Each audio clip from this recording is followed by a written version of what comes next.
Hello everyone, I just want to show you how I enrich my soil so that I can grow some really beautiful produce in my garden for the following season. So I take all my scrap, potato peels and sweet potatoes like this, and the leftovers of vegetables and fruit, and also the leaves, and I dig a hole in my garden like this. And what I do, I just dump it up like this in my garden, and I just want to show you briefly a little bit what I do, and I also work over the soil like this, and then I just bury it in my garden.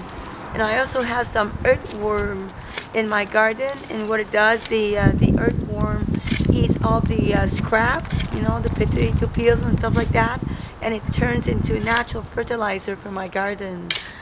And as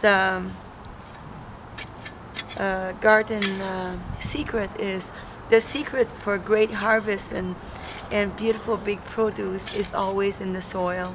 If the soil is not rich in nutrients, the things will not grow in your soil.